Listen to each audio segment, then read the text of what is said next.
Hello everyone. Tonight we open the door to a room that no longer exists. It is quiet now. Floorboards creak beneath the small feet of someone who is no longer there. Outside, a fine rain trickles down the window panes, making crooked paths on the thick glass. A doll sits motion, with glass eyes that seem to stare into time. A wooden horse sits in a corner, tilted, as if it had stopped rocking long ago.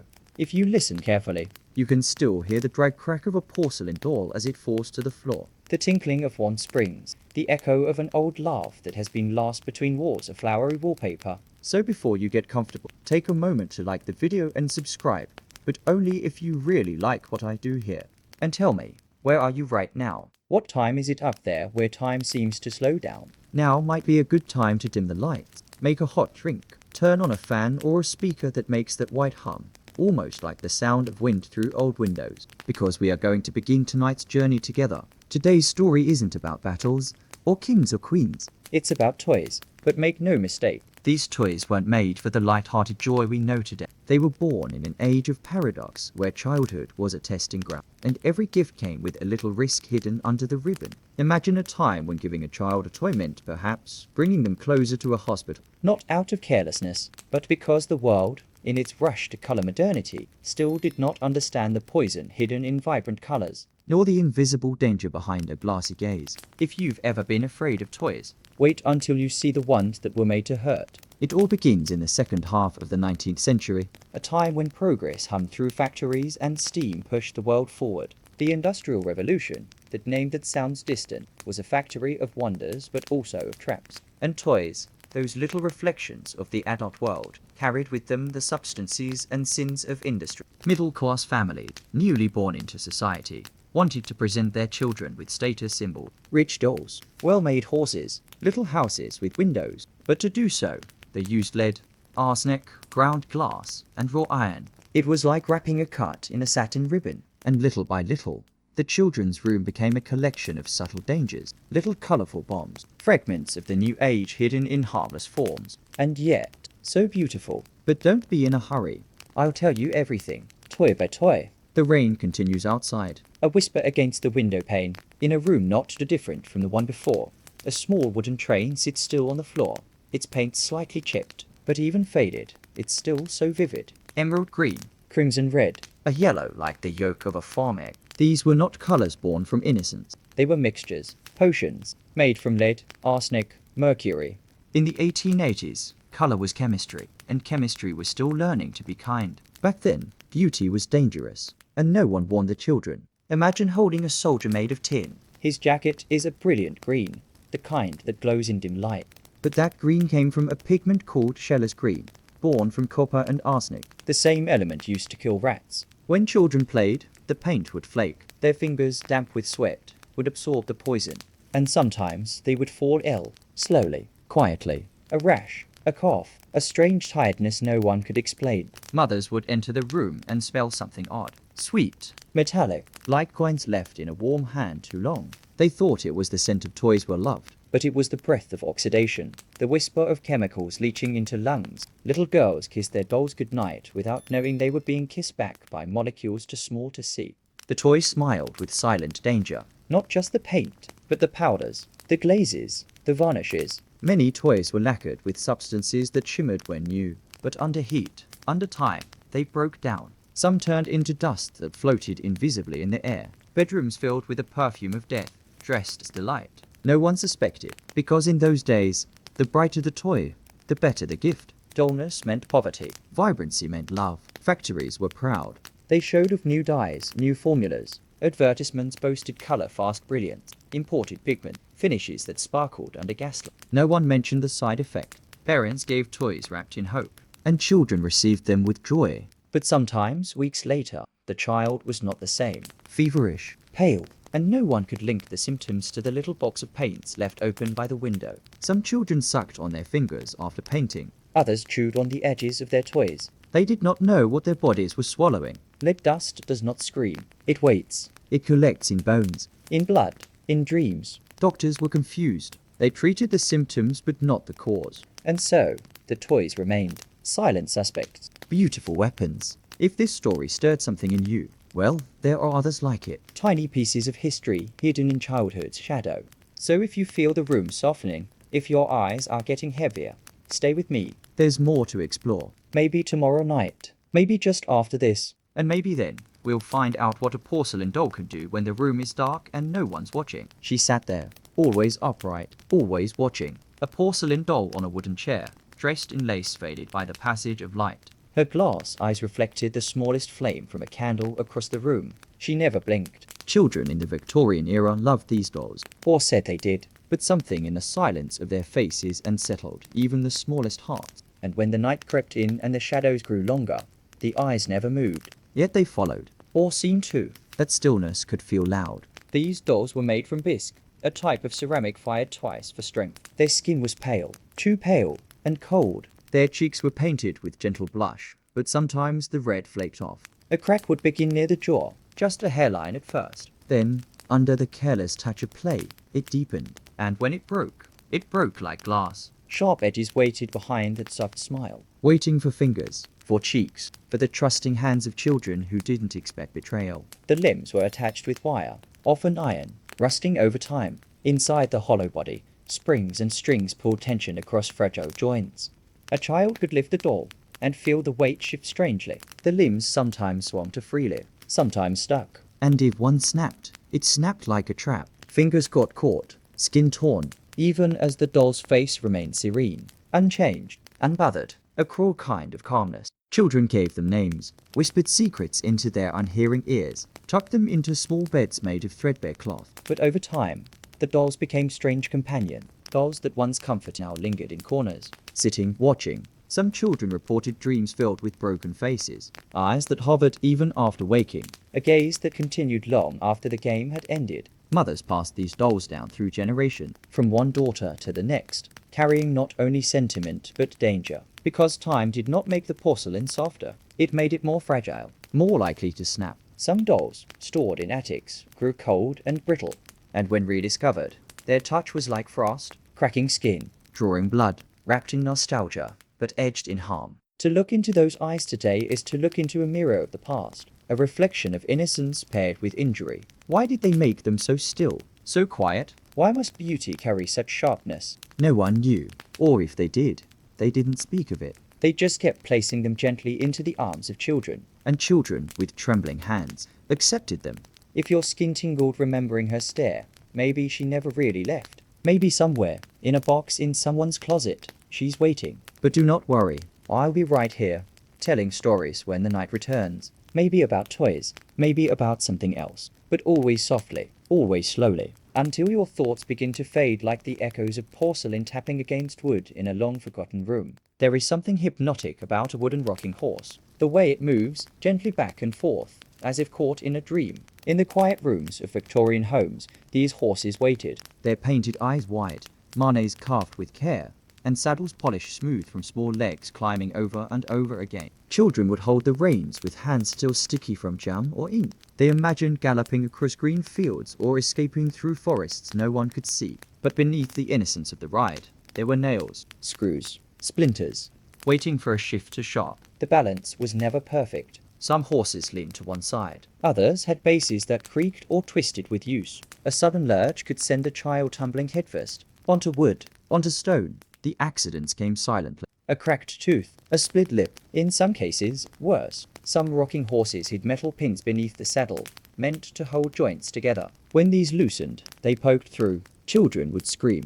Parents would hush. It was only a toy, they said. Time aged the wood, made it dry, brittle. What once was polished now became rough. Splinters the size of needles pushed up through the seat, waiting for skin, waiting for play. And yet, children returned to them, again and again, because movement felt like freedom, and rocking felt like flying. They didn't notice the danger, not until the blood came, not until silence replaced the laughter. Some horses had wheels instead of curved bases. These were meant to be pulled, ridden, or raced through hallways. But the wheels wobbled, the axles rusted, and when they broke, the fall was fast. Skulls met corners, elbows met stone floors. The cries echoed through the house like distant bells. Still, the toys were rarely taken away. They stayed. They waited, because to remove them meant to remove joy. In the eyes of adults, bruises were badges of strength. Scrapes were signs of play. A broken bone was an accident, not a failure. So children learned to ride with caution, or not at all.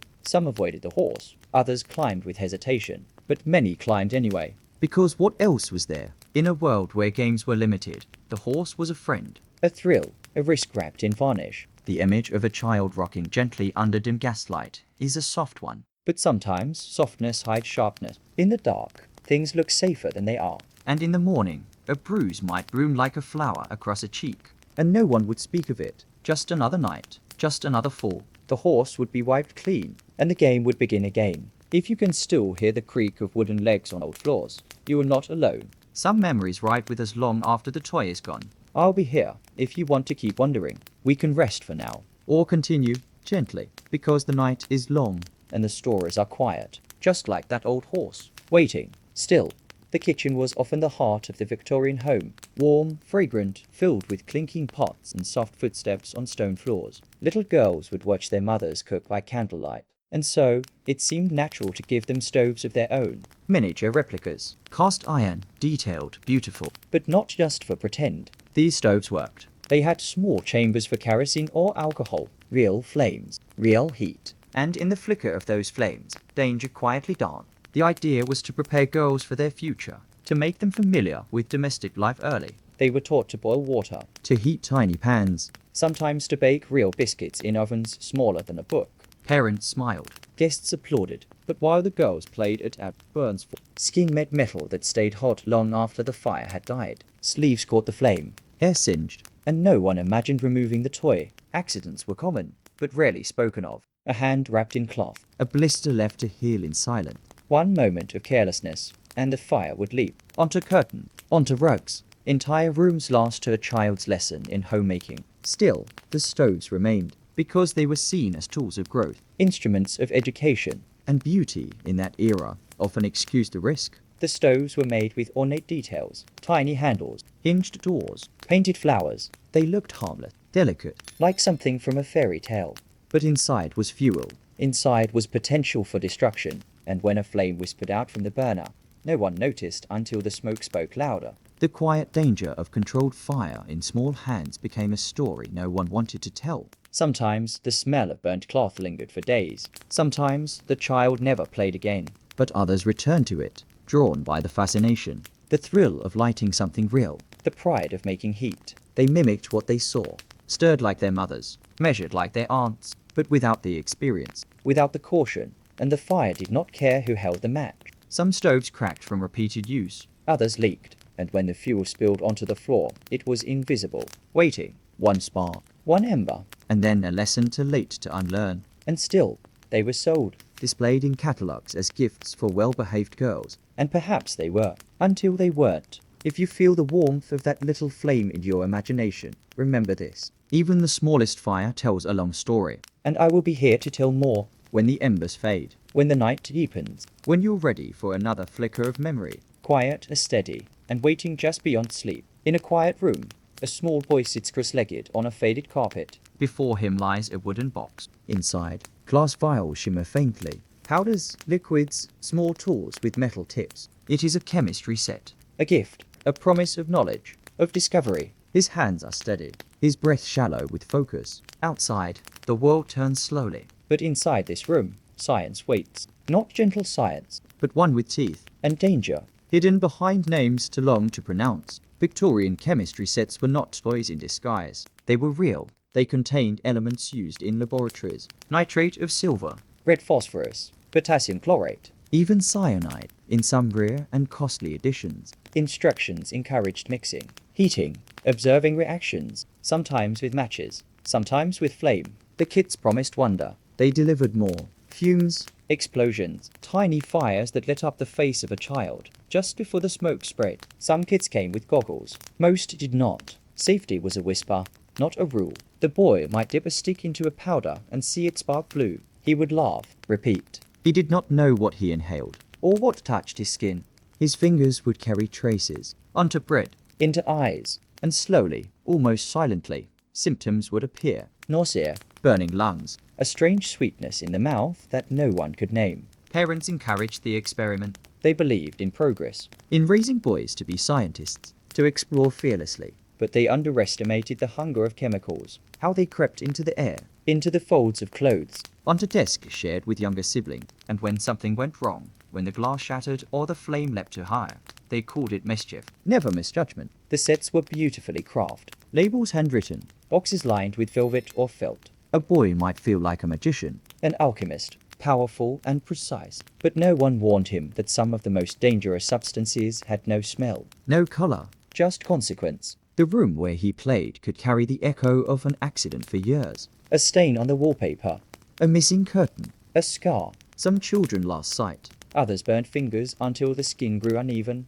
Yet the kits were sold with pride. Science was revered, and so the risk was folded into the lesson. A boy must learn, they said, even if the cost was high, even if the knowledge came with pain. And so the boxes stayed on shelves, given each year, to sons, to nephews, to the curious. If you've ever stared at something too closely, wondering what it might become, you've known that feeling, the quiet thrill of control, the hidden edge of danger. I will be here when you return from that memory, ready to open another box, one without flames, one filled only with stories and silence. They came in boxes that clinked, heavy, solid, promising creation. Inside were blocks of iron, cool to the touch, some with sharp corners smoothed by time, others still crisp. Children would sit on the floor, arranging them into towers, bridges, walls that reached towards ceilings too high to ever touch. These were not soft toys. They were serious. They taught structure, strength, but in that strength lived risk, a risk hidden in every fall. The weight of each block surprised small hands. Dropping one was not just a noise.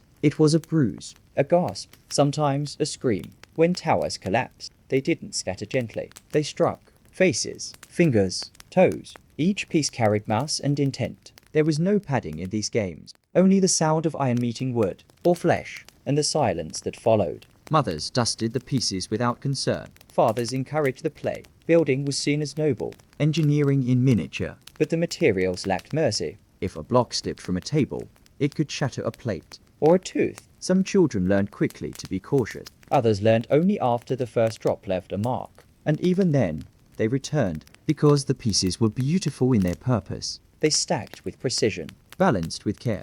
But one wrong move, and the structure shifted, collapsed, a cascade of metal, heavy and fast. Children dug to protect their work, often too late. A wrist bent wrong, a cheek split. The floor held the impact, but sometimes the floor was not what met the block first. Pain came quietly, unannounced, but not unexpected. Over time, some blocks rusted, others bent, yet they remained in play, passed from sibling to sibling, stored in attics, brought back out on rainy afternoons when the air smelled of dust and boredom. The boxes were worn, but the weight inside never changed. It waited, quietly, for small hands to reach again, for imagination to override caution, for the game to begin once more. In schoolyards, children shared stories, of towers taller than their knees, of accidents whispered about but never blamed on the toy. Because toys, in those days, were never guilty. Only children were clumsy. Only children bled.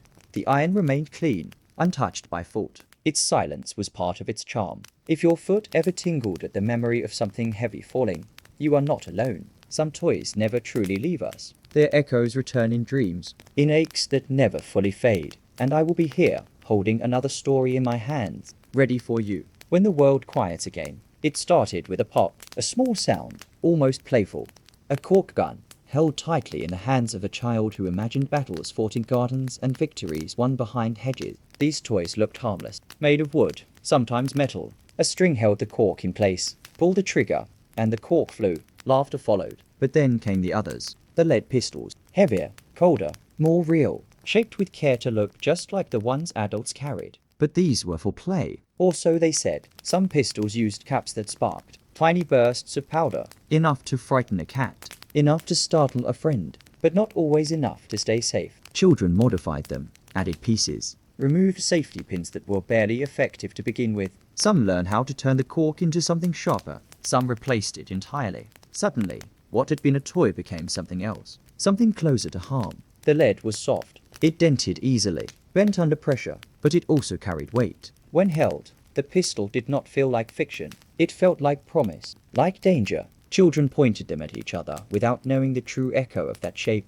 They mimicked what they saw, in books, in streets, in stories told by older brothers. And sometimes they pulled the trigger with too much force. There were accidents, a cork to the eye, a misfire in the face, a burn on the hand from a cap that burst to close. Sometimes the injuries were small, a bandage, a tear. Other times they were not. A child who lost sight, a game that ended with a scream. And yet the guns returned. They were gifts. They were admired. They were part of growing up, especially for boys told they must be brave. Parents saw them as tools of imagination. They remembered their own childhood, the joy of pretending, the thrill of mock battles in backyards. But the world had changed. The materials had not. Lead remained lead. Powder remained powder. And the line between play and pain was too thin to see, until it broke. Some pistols were beautifully crafted, with handles wrapped in faux leather, with barrels that gleamed under lamplight. They were never meant to draw real blood, but they did. And the silence that followed was rarely spoken aloud. Just a sigh, just a lesson, just another toy returned to the shelf, or not returned at all. If the sound of a cork popping still echoes somewhere in your memory, know that you are not alone. These stories stay with us, not because of the noise they made, but because of the quiet that came after. I'll be here waiting when the quiet returns again, with another memory, another toy, and a little more time to listen. They were simple things. A branch split just right, a strip of leather or rubber tied at both ends. The slingshot was a tool of childhood in the alleys and cobbled streets of Victorian cities, carried in pockets, hidden behind backs, passed from hand to hand like a secret. Boys made them, boys traded them. They were easy to build, but harder to forget. Because with them came war, not declared, not clean, but real. A war of stones, of glass marbles, of rusted nails launched through air that smelled of chimney smoke. The rules were unwritten, the battles unsupervised. One street against another, one group of friends against the next. The targets were not always walls or cans. Sometimes they were windows, birds, stray cats, and sometimes they were other boys. A stone hit fast. It bruised, it bled, and yet it thrilled. The silence before the shot, the sharp snap of release, the sudden impact, then running, always running. Fingers blistered from tension, arms ached from pulling tight again and again. Some boys practiced until they could hit a coin from across the yard. Others shot blindly, laughing even as the danger grew. There were no helmets, no padding, just skin and courage, and the understanding that tomorrow might bring another ambush, another chase, another scar. Eyes were last, teeth broken. A wrong aim turned a game into a lifelong memory etched in pain. But no one stopped. The slingshot was a badge, a symbol, a way to belong. Without it, you were just a watcher. With it, you had a voice in the dust-filled parliament of the streets. And boys did not give up their voices easily. Mothers scolded. Fathers sometimes smiled. They remembered. They understood the need to fight a little, to test limits, to feel power in small bursts. And so they allowed it, quietly, regretfully, hoping the damage would be small, that the lessons would not linger too long in the body, that the eyes would remain safe, that the bones would stay whole. Some slingshots were made with care, handles carved, names etched, passed down like heirlooms of rebellion. Others were rushed, built from fence wood and shoe rubber, but all held the same promise: distance, precision, a child's version of control, a way to shape the world, one pebble at a time. If you've ever felt the sting of something unexpected, or heard the whistle of a small object flying too close, you know the sound of those was not loud, but sharp. And I'll be here, still telling stories, when the echoes fade, when the dust settles, when the night feels ready for another memory, gentler than the last. The hill looked innocent, covered in snow, quiet under the soft light of a winter afternoon. Children gathered at the top with their sleds, some wooden, some metal, all smooth underneath. They waited for their turn, eyes wide with anticipation. The cold bit at their cheeks, but excitement kept them warm. They would climb, sit, push off, and then let gravity take over. The wind would rush past. The world would blur. For a moment, they flew, until something stopped them. A wall, a tree, the street below. These sleds had no brakes, no steering worth trusting, just speed and hope. Carts were even worse, homemade, pieced together with planks and wheels from prams or crates. They rattled as they rolled. Some had ropes tied to front axles for turning, but ropes can slip, hands can miss. And when they did, bodies followed. Into fences, into horses, into the frozen ground, hard as stone. Boys raced them through alleys, down cobblestone slopes, across frozen rivers when the ice looked thick enough. But ice lies, and so do streets. What looks smooth can hold a hidden rut. A stone, a dip that turns a ride into a fall. Bones snapped, teeth cracked, one wrong bounce, and the world turned upside down. Some children laughed through it. Others cried. Some never rode again. Mothers watched from windows, their breath clouding the glass. They called out warnings that vanished into wind. Fathers fixed broken sleds with more nails, stronger rope. No one thought to add brakes. That would ruin the thrill. And the thrill was the point. The thrill meant you were alive, that you had pushed a little further than before. In villages, children slid down paths between cottages. In cities, they shot through narrow streets. Sometimes they reached intersections without slowing, without knowing what waited. A carriage, a stray dog, another child. And in that moment, everything changed. The silence after impact was always the same. Heavy, shocked, real. The sleds were left where they landed. Some broken, some intact, but always still. The ride was over.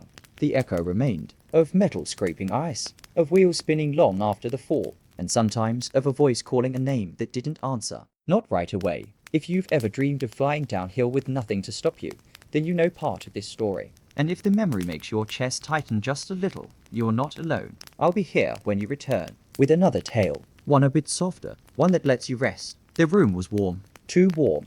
A fire flickered low in the hearth, casting shadows that danced across the walls. On the table, a small ladle rested inside a metal pot. The air smelled faintly of smoke, of old wood, and something heavier, metallic. A boy leaned in, focused. In one hand, he held a mold shaped like a soldier. In the other, a cloth to steady the edge. He poured, slowly, carefully. The lead turned from liquid silver to solid form in seconds. And just like that, another soldier was born. Making your own toys felt like magic. It felt like creation. Boys watched the lead swirl, bubble, settle, then cooled it in water, watching steam rise like ghosts escaping. The mold opened with a satisfying click. Out came a tiny figure, still warm, still dangerous. The process repeated, again and again, sometimes with help, sometimes alone. Parents encouraged it. It taught patience, skill, control. Also they thought. What it really taught was pain. The ladle could tip too far.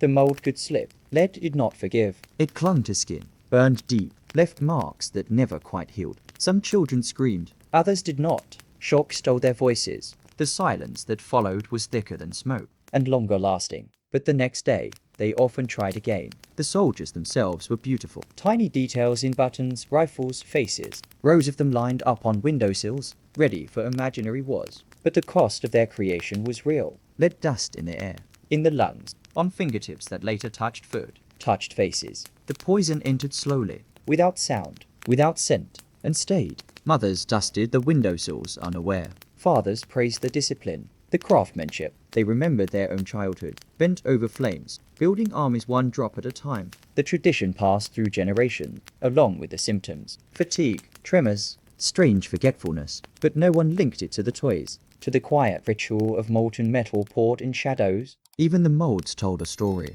Some were handed down, others bought at markets. Each shape held a promise, a knight, a drummer, a guard with a proud stance. But they also held heat, risk, a memory of something that burned its way into the past. The soldiers stood tall, but the boys who made them sometimes fell. If you've ever felt warmth that frightened you, or held something beautiful that also hurt, you already know this. I'll be here when the heat fades, when the night cools, and the stories begin again. Softer, slow, safer. She looked so real. Her face, painted with delicate strokes, seemed to hold a breath just beneath the surface. But it was her hair that gave her life. Fine strands, soft to the touch, sometimes curled, sometimes straight, carefully sewn in the scalp with tiny stitches. Victorian dolls often wore real human hair, taken from the living, sometimes from the dead. It was considered elegant, natural, a luxury. Girls would brush it gently, tie it with ribbon, braid it by candlelight. But not everything that felt real was safe. Hair was not the only thing woven into those heads. Time and neglect invited more.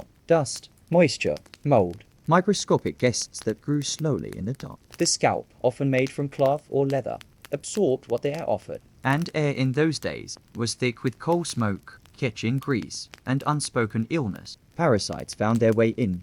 Fungal spores, bacteria. The doll became not just a toy, but a quiet host. Children hugged them, slept beside them, whispered dreams into their ears. And in return, they sometimes woke with itchy skin, with red patches along the arms, with coughs that grew worse at night. Doctors rarely suspected the dolls. They treated symptoms, offered oils, poultices, but the dolls stayed. Still, beautiful, dangerous. Some dolls wore wigs that had been glued with organic paste. That paste aged poorly.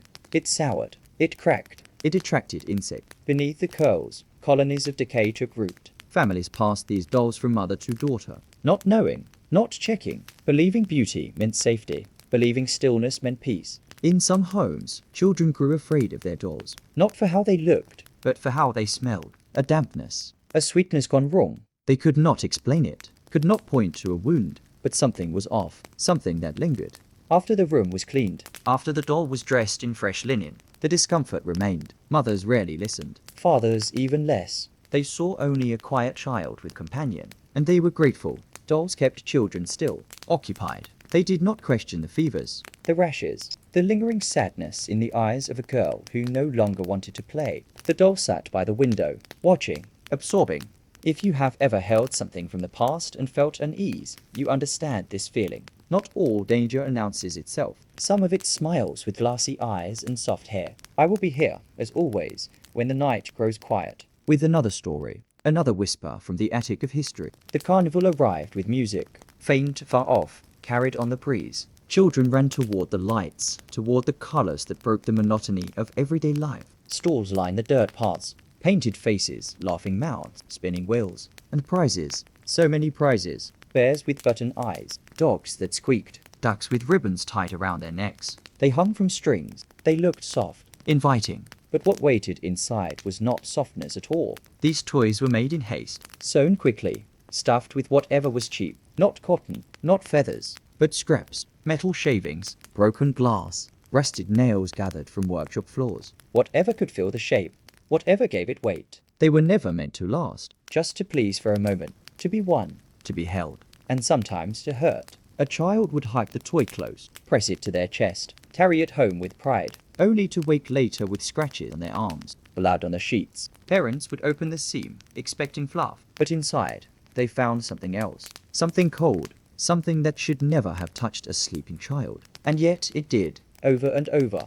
Vendors claimed ignorance, said they bought the toys in bulk, said they came from far away, factories no one could name, no one could visit. The truth remained buried in fabric, in seams stitched too tightly. Children stopped hugging the toys, left them on shelves, but others, younger, unaware, picked them up again. The cycle continued, hidden behind carnival lights and spinning wheels. Some toys carried infection. A scratch turned red, swelled, a fever followed. Doctors blamed other things. The air, the food, never the bear on the pillow, never the duck with the tilted head. They looked too harmless, too familiar. But danger often hides in things made to look like comfort, especially when sewn in silence. Eventually, rumors spread. Parents whispered. Some toys were burned, others buried. But not all. Some remained, passed along, moved from one fair to another, worn, but still smiling, waiting for the next prize seeker, the next child whose fingers reached up with wonder and touched something they did not understand. If you've ever held something that felt wrong in ways you could not explain,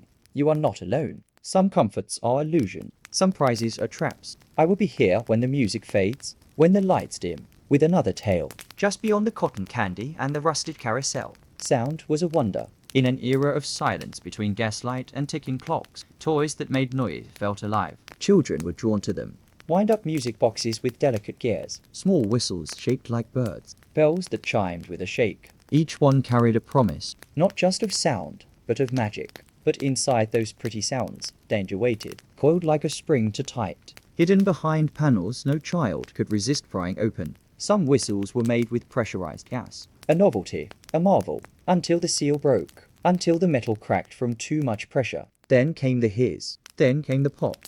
A sharp sound, followed by pain.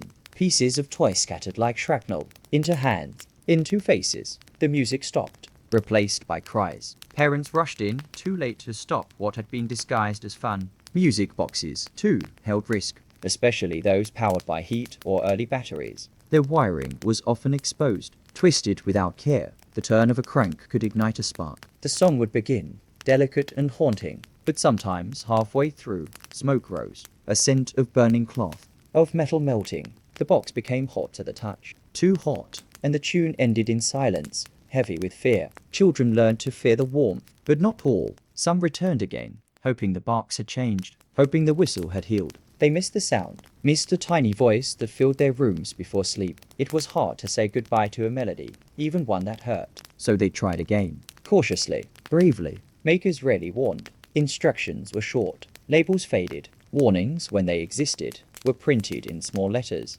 sometimes in another language. The toys arrived in bright boxes, wrapped in ribbon, given with love. But once opened, they sang their songs only briefly, before revealing their true nature. A spark, a flash, an end. Not every toy burned, not every whistle exploded, but enough did. Enough to leave marks not just on skin, but on memory. Children flinched at sudden sound, covered their ears, held their breath when turning a crank. Wonder became worry, and worry lingered long after the toys were gone. If you've ever felt a chill while listening to something that once brought you joy, you already know part of this. I'll be here, in the hush that follows the last note, waiting, with another story, one that breathes more gently, like a lullaby with no wires, only words. The bear was soft, or so it seemed. Its fur, worn from years of holding, still carried the scent of a child's breath. The stitching was loose in places, a button eye missing, but the bear remained love, kept near pillows, wrapped in small arms during restless nights. It had seen tears, heard secrets, and inside, hidden from sight, it carried something else. Not love, not memory, but something far more dangerous. Victorian stuffed toys were filled with what was available: straw, sawdust, feathers, sometimes shredded newspaper. But often, there were things no one spoke of: glass particles, rusted pins, metal scraps, even asbestos, fine as snow. These materials gave shape, gave weight, but also gave harm. When the seam tore, the truth escaped. It floated, it entered lungs, it lingered. Children coughed, their skin it. Rashes appeared without explanation. Doctors blamed the weather, the diet, but never the bear. How could they? It sat so still, so innocent. The damage it caused was invisible, slow. Days later, the child would struggle to breathe, and still the bear stayed. On the bed, in the cradle, against the chest. Some toys used wool stuffing that attracted mites. Others were infested with mold. The dark insides, warm from touch, created the perfect place for sickness to grow. Parents rarely checked. They patched the outside, brushed the fur, never thinking of what lay beneath, hidden, patient, waiting. Children spoke to their bears, whispered worries, shared dreams, but the bear offered no protection, only presence. And sometimes presence was not enough. The night air grew heavy with breath, with a soft wheeze that no one noticed until too late. The bear remained, soaked with memory and something more. Some were passed down, from sibling to sibling, each adding a thread, a story, a scar, but also adding risk. The older the toy, the more it carried. Not just history, but harm. Yet no one could part with it. The idea of removing the bear felt like betrayal. So it stayed, even when it hurt.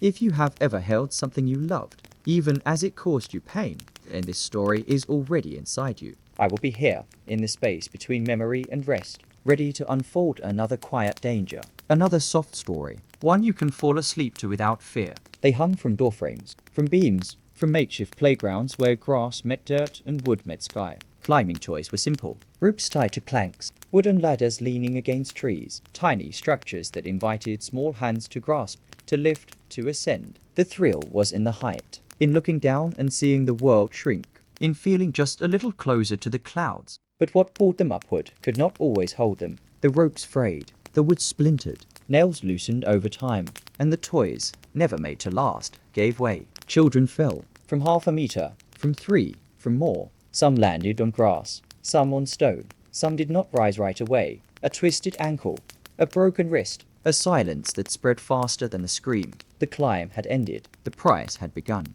Parents watched from porches, sometimes proud, sometimes worried. They shouted warnings that arrived too late, told stories of their own climbs, of bravery, of scrapes that healed. But each generation forgot a little, about the weakness of old rope, about the danger of height dressed as play. They replaced ladders with swings, swings with pulleys. The risk remained, only the shape changed. Some toys came in boxes, promised safe adventure, many climbing sets with tiny hooks and loops. Children set them up in bedroom, in gardens, trusting the labels, trusting the fun. But fun does not slow gravity, and gravity does not ask if you are ready. It pulls, it teaches, and it never forgets. Falling left marks, not just on skin, but on dreams. A child who fell once often feared climbing again, or climbed more carefully, or higher, to prove something to the silence that followed the fall. Toys became tests, challenges, rites of passage without ceremony, and each ascent carried a shadow, thin, lingering. Mothers kissed scraped knees, fathers tightened knots. No one removed the toys.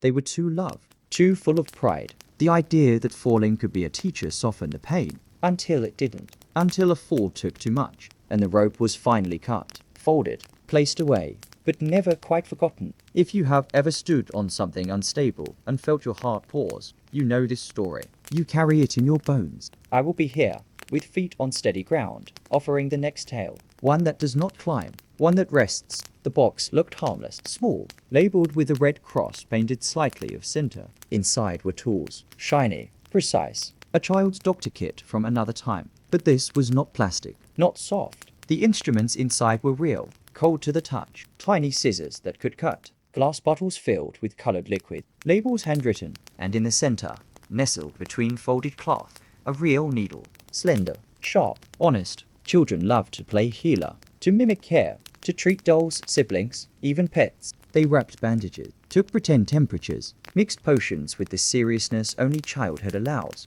But some wanted more. They opened the bottle, touched the needle to skin, just to see, just once. Curiosity does not pause for permission, and the body, so trusting, followed. Some kits included tinctures, alcohol, iodine, substances meant to cleanse, but left uncapped, they burned, spilled, entered eyes, mouths. Others contained powders meant to look like medicine, but without knowing what they were, no one could be sure. The line between pretending and experimenting blurred quickly, and sometimes pain followed softly, without drama, just a quiet wince, a hidden scar.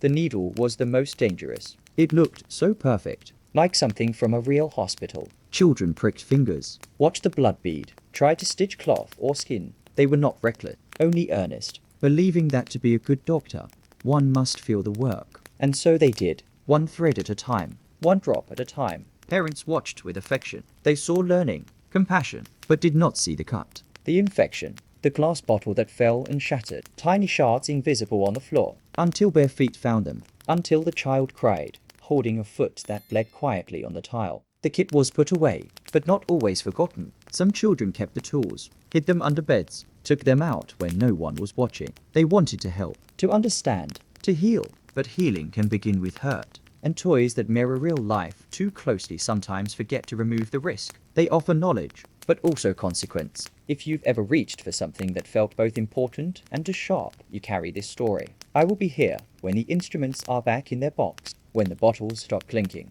when all that remains is the memory of playing doctor in a room too quiet for real healing. It sat on a shelf, small, with a dial that clicked softly and a wire trailing behind like a tale forgotten by time. The miniature radio, a marvel, a secret. Children turned the knob slowly, waiting for voices hidden in their air to whisper through static. And they did. Foreign tongues, faint music, news from far-off places. The radio did not just play sound. It gave access. It made the world feel close. But behind that magic, something darker hummed. These toy radios were not truly toys. They contained coils, capacitors, tiny batteries wrapped in layers that frayed. Some had exposed wiring, metal that sparked if touched wrong.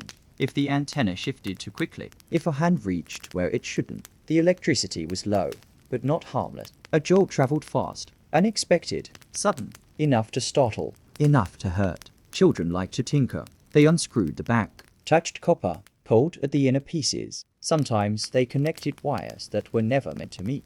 The result was not always sound. Sometimes it was silent, followed by the sharp scent of burning, plastic curling at the edges, smoke curling from the circuit board. The room filled with something metallic and wrong. Fires began this way, quietly, a spark leaping from one end of a table to the curtains nearby. Parents blamed candles, faulty wiring, but never the toy, never the child. The miniature radio was quietly removed, replaced by something softer, but the memory stayed. The hum, the voice, the sound that had once made the world feel so near. Some children never got hurt. They only listened, curled beneath blanket, the radio on their chest, waiting for that perfect signal, the one that made them feel less alone. They didn't care if it hissed, if it popped. The noise was company. It filled the night, and in that filling, the danger was forgotten. But others remember. A hand burned, a shock that made a heart stutter, a room that smelled of wires for days. These memories return when we touch old dials, when static dances across our skin like a whisper from the past. Radios no longer spark,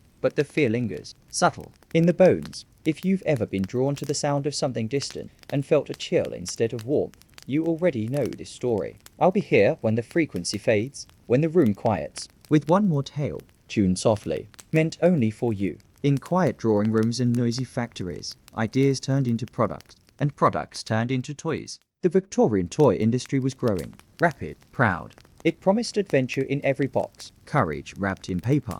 Boys were told to be brave, girls were told to be graceful. But beneath these promises, something else stirred. A business that did not just sell play. It sold fear and framed it as strength. Advertisements showed boys with slingshots, girls with toy ovens, smiling, unaware. The caption spoke of learning, of building character. The message was clear. Real childhood meant real risk. Pain was part of growing. Toys that could cut, burn, or shock were not mistakes. They were lessons the industry knew, but it chose not to stop because fear sold better than safety. Catalogs shimmered with false courage. Phrases like brave explorers and future soldiers danced across the pages. The toys looked innocent. The words did not. They whispered to parents' hopes. They tapped into dreams of resilience, of children becoming strong through trial. A burnt finger, a scraped knee, a broken tooth, all part of the script. Behind polished storefronts, toy makers debated materials. Not safety, but cost. What could look beautiful and stay cheap? Paint laced with arsenic, metal too thin, springs that snapped. They knew,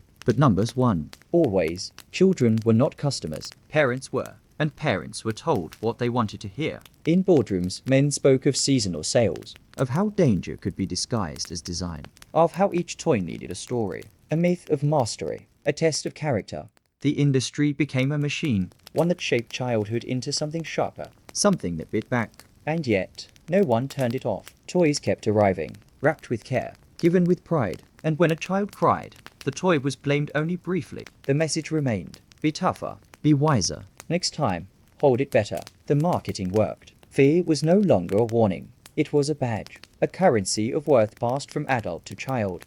If you have ever held something that hurt and still loved the person who gave it, you understand. The line between danger and gift can be so thin. I will be here, gently unwrapping the last layer of this story. The one where it all settled, where the noise fades, and only memory remains. The room is quiet now. The toys have been put away. Each one, a memory folded in cloth and shadow. The stories are still here though, lingering in the walls, in the quiet breath of old wood.